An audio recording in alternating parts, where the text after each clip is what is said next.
एक छोटे से शहर के प्राथमिक स्कूल में कक्षा 5 की शिक्षिका थी। उनकी एक आदत थी कि वह कक्षा शुरू होने से पहले हमेशा आई लव यू ऑल बोला करती थी, मगर वह जानती थी वह सच नहीं कहती।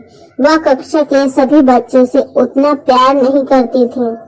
कक्षा में एक ऐसा बच्चा था जो उनको एक आंख नहीं भाता। उसका नाम राजू था।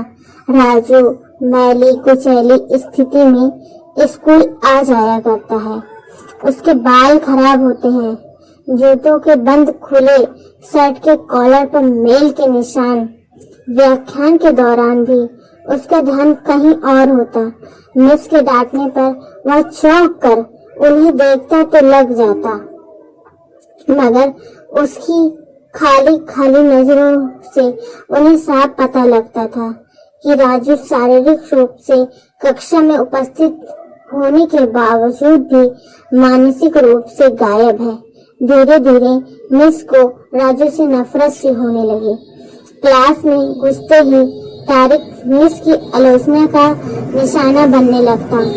सब बुराइयां उदाहरण राजू के नाम पर किए जाते। बच्चे उस पर खिलखिलाकर हंसते और मिस उसको अपमानित करके संतोष प्राप्त करती। राजू ने हालांकि किसी बात का कभी कोई जवाब नहीं दिया था। मिस को वह एक बेजान पत्थर की तरह लगता, जिसके अंदर महसूस नाम की कोई चीज नहीं थी। प्रत्येक डांट, व्यंग और सजा के जवाब में वह बस अपनी भावनाओं से खाली नजरों से उन्हें देखा करता और सिर झुका लेता। मिस को अब इससे गंभीर चिढ़ हो चुकी थी। पहला सेमेस्टर समाप्त हो गया और रिपोर्ट बनाने का चरण आया तो मिस ने राजू की प्रगति रिपोर्ट में यह सब बुरी बातें लिख मारी। प्रगति रिपोर्ट माता पिता को दिखाने से पहले हेड मिस्ट्रेस के पास जाया करती थी। उन्होंने जब राजू की रिपोर्ट देखी तो मिस को बुला लिया। मिस, प्रगति रिपोर्ट में कुछ तो प्रगति भी लिखनी चाहिए।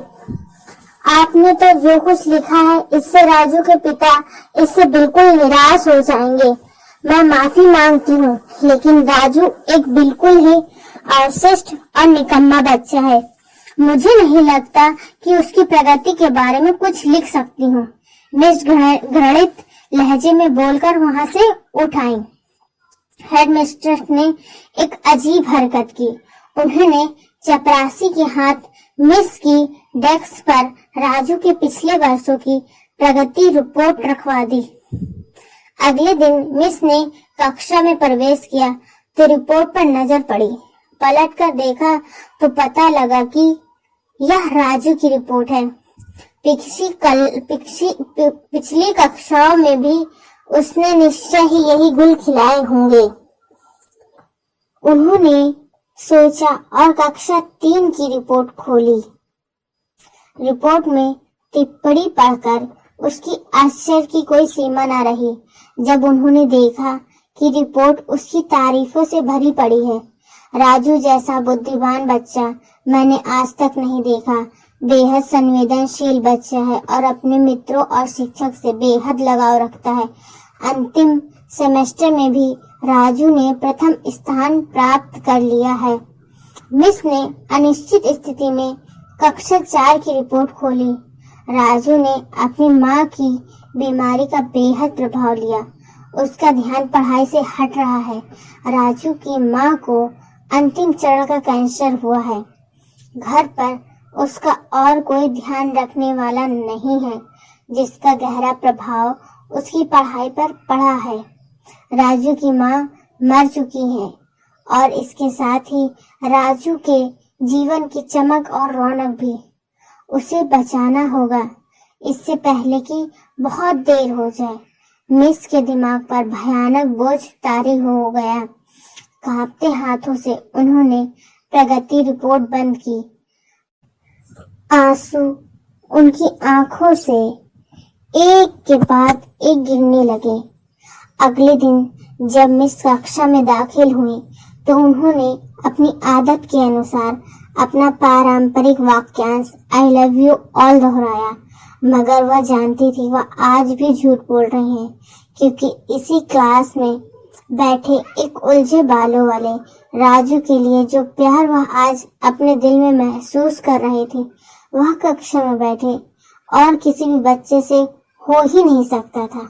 व्याख्यान के दौरान उन्होंने रोजाना दिनचर्या की तरह एक सवाल राजू पर दागा और हमेशा की तरह राजू ने सिर झुका लिया।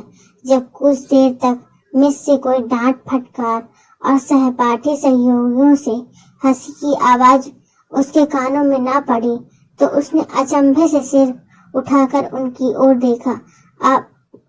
अप्रत्याशित उनके माथे पर आज बल न था, वह मुस्कुरा रहे थे। उन्होंने राजू को अपने पास बुलाया और उसे सवाल का जवाब बताकर जबरन दोहराने के लिए कहा। राजू 3-4 बार के आग्रह के बाद अंततः बोल ही पड़ा। इसके जवाब देते ही मिस ने न सिर्फ खुद खुशरन अंदाज होकर तालियां बजाई बल्कि सभी से भी बजवाई। फिर तो यह दिनचर्या बन गई। मिस हर सवाल का जवाब अपने आप बताती और फिर उसकी खूबी सराहना तारीफ करती। प्रत्येक अच्छा उदाहरण राजू के कारण दिया जाने लगा। धीरे धीरे पुराना राजू सन्नाटे की कब्र फाड़कर बाहर आ गया। अब मिस को सवाल के साथ जवाब बताने की जरूरत नहीं पड़ती। वह रोज बिना त्रुटि उत्तर देकर सभी को प्रभावित करता और नए नए सवाल पूछकर सबको हैरान भी। उसके बाल अब कुछ हद तक सुधरे हुए होते, कपड़े भी काफी हद तक साफ होते, जिन्हें शायद वह खुद धोने लगा था। देखते ही देखते साल को समाप्त हो गया और राजू ने दूसरा स्थान हासिल कर लिया, यानी दूसरी क्लास। विदाई समारोह में सभी बच्चे मिस के लिए सुंदर उपहार लेकर आए और मिस के टेबल पर ढेर लग गए। इन खूबसूरती से पैक हुए उपहार में एक पुराने अखबार में बदसलीके से पैक हुआ एक उपहार भी पड़ा था। बच्चे उसे देखकर हंस पड़े। किसी को जानने में देर न लगी कि उपहार के नाम पर ये राजू लाया होगा। मिस ने उपहार के इस छोटे से पहाड़ में से लपक कर उसे निकाला। खोल कर देखा तो उसके अंदर एक महिलाओं की इत्र की आधी इस्तेमाल की हुई शीशी और एक हाथ में पहनने वाला एक बड़ा सा कड़ा था, जिसके ज्यादातर मोती झड़ चुके थे। मिस ने चुपचाप इस इत्र को खुद पर छिड़का और हाथ में कंगन पहन लिया। बच्चे यह दृश्य देखकर हैरान रह गए। खुद राजू भी आखिर राजू से रहा न गया और मिस के पास आकर खड़ा हो गया। कुछ देर बाद उसने अटक कर मिस को बताया कि आज आप में से मेरी माँ जैसी खुशबू आ रही है। समय पर लगाकर उड़ने लगा। दिन सप्ताह सप्ताह महीने महीने साल में बदलते भला कहाँ देर लगती है, मगर हर साल के अंत में मिस को राजू से एक पत्र नियमित रूप से प्राप्त होता, जिसमें लिखा होता कि इस साल कई नए टीचर्स से मिला, मगर अब जैसा कोई नहीं था। फिर राजू का स्कूल समाप्त हो गया और पत्रों का सिलसिला भी। कई साल आगे गुजरे और मिस रिटायर्ड हो गई। एक दिन उन्हें अपनी मेल में राजू का पत्र मिला, जिसमें लिखा था, इस महीने के अंत में मेरी शादी है और आपके बिना शादी की बात मैं नहीं सोच सकता। एक और बात, मैं जीवन में बहुत सारे लोगों से मिल चुका हूँ, आप जैसा कोई नहीं, डॉक्टर राजू। साथ ही विमान का आने जाने का टिकट भी लिफाफे में मौजूद था। मिस खुद को हरगिज न रोक सकती थी। उन्होंने अपने पति से अनुमति ली और वह दूसरे शहर के लिए रवाना हो गई।